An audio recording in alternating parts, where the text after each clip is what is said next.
Top leading Urdu Islamabad से मैं हूं आपका होस्ट जवाद ज़हीर अब्बासी।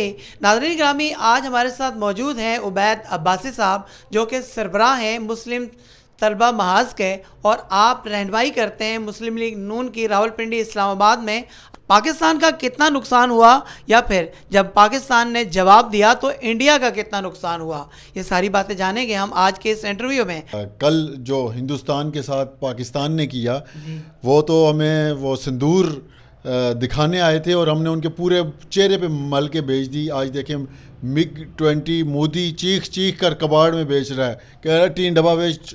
ये आप सुनते थे ना पिंडी इस्लामाबाद की गलियों में। तो मोदी आज देखें राफेल और 3 राफेल और 1 सुई और 1 उनका मिग, इनके मलबे को बेच रहा है। और ना वो मलबा फ्रांस लेने को तैयार है, ना वो मुंबई की कोई गलियों में वो मलबा लेने को तैयार है, क्योंकि उस मलबे के साथ भी पाकिस्तानी बारूद वहाँ पे लगा हुआ है। और ये डरे हुए हैं, ये गाँव मुत पीने वाली जो कौम है ना, ये डरी हुई है। और इंशाल्लाह आज देखें, अभी मैं और आप कुछ देर पहले पिंडी इस्लामाबाद की गलियों में थे। यहाँ पे देखें पुरसुकून माहौल है। रात के अभी भी 11-12 बजे हैं और अल्हम्दुलिल्लाह एक लोग अपने अपने कामों में मसरूफ़ हैं। जैसा कि आप रहनुमा है मुस्लिम लीग नून के, अवाम रियलिटी जानना चाहती है कि रात को हमारी आर्मी ने, हमारी फ़ौज ने, हमारी फ़ज़ाइया ने इंडिया का कितना नुकसान किया। देखें, रात को जो हिंदुस्तान का नुकसान हुआ है उस बात का अंदाज़ा आप इस बात से लगा सकते हैं कि हिंदुस्तान का मीडिया पहले आए बाएं शाएं करता रहा, फिर उन्होंने इतराफ़ करना शुरू किया, जी हमारे 3 त्यारे गिरे हैं। ठीक है, 3 त्यारे और गिरे। अभी रात 12 बजे तक वो 5 पे आ गए हैं। अभी 5 पे आ गए। जी 5 पे आ गए। और जो उनका जो नुकसान हुआ है वो हमारे DGISPR ने भी इसको बिल्कुल वाज़ेह अंदाज में कहा है कि हिंदुस्तान के 3 राफेल त्यारे गिरे हैं, 1 उनका सुई और 1 मिग गिरा है, और उनका ब्रिगेड हेडक्वार्टर है। देखें, पाकिस्तान दुश्मन का म्यार होता है। हमारा जो दुश्मन है ना, उसने तो हमला किया रात की तारीकी में, 1 बजे आता है और बच्चों पे हमला करता है, मसाजिद में हमला करता है। हम उन्हें ये बताना चलें, और हिंदुस्तान के लोग भी हमें सुनेंगे, हम मंदिर पे हमला नहीं करेंगे, ना हमारे मज़हब ने ये सिखाया है, हम बच्चों पे भी हमला नहीं करेंगे, लेकिन पाकिस्तान रिटेलिएट करेगा। पाकिस्तान ने तुम्हारे त्यारे गिराए, ब्रिगेड हेडक्वार्टर को तबाह किया है, लेकिन याद रखें अभी हमारा जवाब बाकी है। हमने जवाब दिया है और हम मज़ीद भी पाकिस्तान रिटेलिएशन की तरफ जाएगा। और इंशाअल्लाह पाकिस्तान, आपने नुकसान का जिक्र किया, तो हमारे मुज़ाइल के निशाने पे बम्बई भी है, कोलकाता भी है, अमृतसर भी है, और हिंदुस्तान का एक कोना है। और पाकिस्तान के पास अल्हम्दुलिल्लाह जो दफ़ाई सलाहियत है और जो पाकिस्तान के पास मिसाइल टेक्नोलॉजी है, वो उसका दुनिया में कोई सानी नहीं है। और हमारी जो अमन पसंदी को तुमने कमज़ोरी मोदी ने समझा था ना, वो कल रात को उसका जवाब मिला।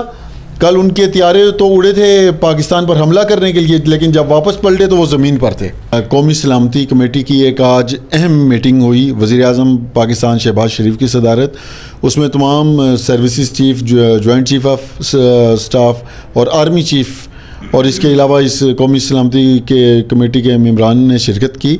और उसमें इंतहाई असास जो फ़ैसले हैं वो किए गए हैं। और उसके बाद आपने देखा कि प्राइम मिनिस्टर आए, उन्होंने कौमी असम्बली में ख़िताब किया और कौम को एतमाद में लिया, और कल बताया कि इन्होंने किस तरह हिंदुस्तान के दांत खट्टे किए हैं पाकिस्तान ने। पाकिस्तान के बहादुर मुसल्लह अफवाज का जो कारनामा है ना, वो इंशाल्लाह सदियों याद रखा जाएगा। इससे पहले हमने MM आलम का किस्सा सुना था कि 1, 2, 3, 4 और 5 और इंडिया के त्यारे ज़मीन पर।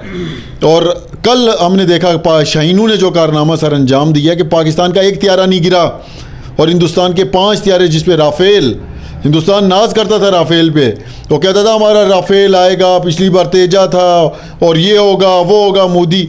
तो कल दुनिया ने देखा, आज राफेल को पाकिस्तान ने ना सिर्फ गिराया है, बल्कि हिंदुस्तान के गुरूर को खाक में मिलाया। तो आपने बड़ा अहम सवाल किया था, कौमी सलामती कमेटी की मीटिंग है, उसके फ़ैसले हैं, तो उन फ़ैसलों का आप असर देखें कि वो फ़ैसले अभी पब्लिक नहीं हुए। वो कुछ चीज़ें होती हैं ना, कुछ कार्ड्स होते हैं वो सीने के साथ लगाए जाते हैं, तो वो अगर मैं आपके सामने कैमरे में बयान कर दूं तो दुश्मन हमारा होशियार और चौकन्ना हो जाएगा। ठीक हो गया। लेकिन मैं एक बात कहता चलूं, आज मोदी बैंकर में सो रहा है। ओके। मोदी बैंकर में सो रहा है और उनकी आवाम बेंचों के नीचे सो रही है। क्या बात, मीडिया बिल्कुल खामोश है। और उनका मीडिया, मैं कहता हूँ वो देख रहा है कि वो गोरी कहाँ से आ रहा है। आज उनके डर का आलम देखें। कल रात जब उन्होंने हमला किया था ना, तो हम चिंगम चुबा रहे थे, तो हम देख रहे थे कौन सा आएगा, यहाँ पे लगेगा तो हम शहीद हैं, इधर लगेगा तो शहीद हैं, और उनको इधर लगेगा ना तो वो मुर्दार हैं, वो जहन्नुम वासिल होंगे। और शहादत, ये पाकिस्तान की सरजमीन है ना, ये शहीदों और गाजियों की सरजमीन है। ठीक है। और हमारा जो मीडिया, मैं ये समझता हूँ कि मैं खराज तहसीन पेश करता हूँ पाकिस्तान के मीडिया को, बगैर किसी प्रोपेगेंडे के, बगैर किसी, वो कहते हैं ना, अपने व्यूअर्स बढ़ाने के जिम्मेदारी का मुजाहरा करते हुए उन्होंने ना सिर्फ हिंदुस्तान को बेनकाब किया, बल्कि हिंदुस्तान के मीडिया जो प्रोपेगेंडा कर रहा था, पाकिस्तान के मीडिया ने जिस तरह उनको निस्तो नाबूद किया है, वो जैसे हमारी फ़ज़ाइया ने उनकी फ़ज़ाइया का हाल किया ना, तो मैं ये समझता हूँ कि हमारी मीडिया का ज़िम्मेदाराना किरदार, और सोशल मीडिया का मैं ये समझता हूँ कि जिस तरह नौजवानों को चाहिए, क्योंकि जब जंगें होती हैं ना अब्बासी साहब, तो जंगों में जो नौजवानों ने या कौम ने किरदार अदा करना होता है, वो जिम्मेदारी होती है। या उसने दुश्मन का हमपल्ला साथी बनना होता है, या फिर अपनी सपूतों के पीछे, मुहाफ़िज़ों के पीछे खड़ा होकर दुश्मन को एक पैगाम देना होता है। तो आज पाकिस्तान के नौजवानों पर भी ये भारी जिम्मेदारी है कि वो कौमी सलामती के मामला पर मुतहद हो। इसमें यह ना देखें कि किसी का ताल्लुक किसी सियासी जमात, सबसे पहले पाकिस्तान से आगे ना कोई सियासी जमात है ना कुछ, सबसे पहले पाकिस्तान। तो मेरा आपके इस चैनल के तवज्जुह से ये पाकिस्तान के नौजवानों से भी ये अपील है कि ये जंग है, ये कोई मजाक नहीं है, और जब जंगें होती हैं तो उस वक्त कौमें मुतहद हुआ करती हैं, और ये वक्त है कि हम एक कौम बने, हजूम से निकले और मुतहद हुई है। ये लायक तहसीन है, लेकिन चंद मुट्ठी पर जो शर पसंद होते हैं ना, जो जी वो हर जगह होते हैं, रॉ के पेरोल पे, BLA के कुछ ऐसे हैं जिनको हमारे चीफ ऑफ आर्मी स्टाफ ने आपने ओवरसीज़ कॉन्फ्रेंस में जिन 1500-1600 लोगों का जिक्र किया था। तो इंशाअल्लाह आप देख रहे हैं कि हमारी अफवाज गाफिल नहीं है। हमारी इंटेलिजेंस एजेंसी ISI दुनिया की नंबर 1 इंटेलिजेंस एजेंसी है, और हमारी जो पॉलिटिकल क़यादत है उसने जिस जिम्मेदारी का मुजाहरा किया है, मैं ये समझता हूँ इस माहौल में लायक तहसीन। जंग में सफ़ेद जो झंडा होता है वो अमन की अलामत समझा जाता है। आपने देखा कि आज सुबह इंडिया ने सफ़ेद झंडा लहराया।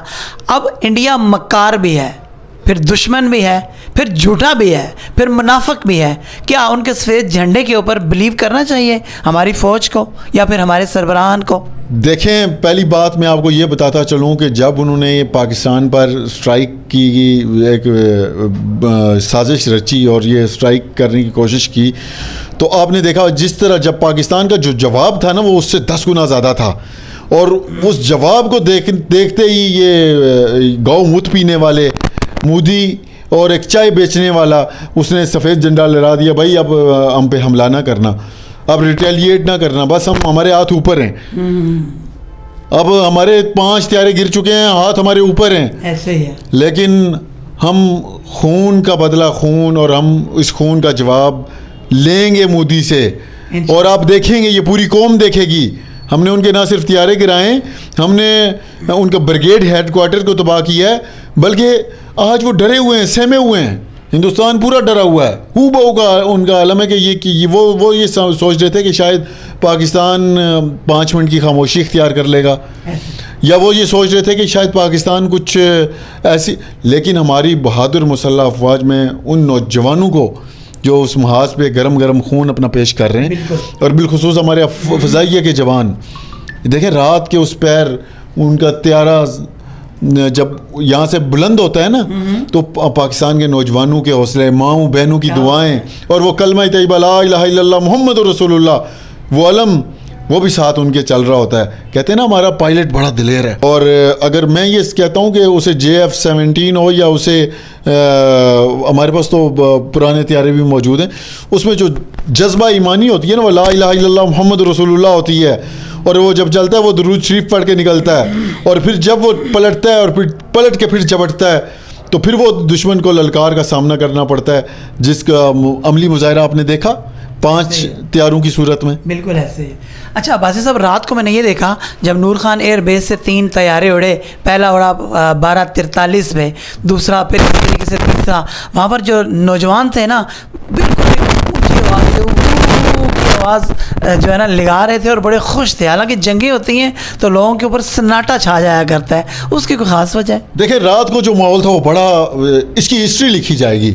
मैं इस्लामाबाद रावलपिंडी में हूँ, आप भी देखें हम सब छतों पे थे। ऐसे ही है। पाकिस्तान के जब वो 3 तैयारे उड़े और हमारी माएँ जाए नमाज बिठा के दुआएं कर रही थी और जो नौजवान हैं वो फलक शगफ नारे लगा रहे थे। हमारे बुजुर्गों के अंदर जज्बा था, हम कह रहे थे कि हम आओ मोदी आओ स्ट्राइक करो, आओ मुजाइल मारो, फिर हम दिखाएंगे। और फिर पाकिस्तानी कौम ने साबित किया कि हम एक कौम बने।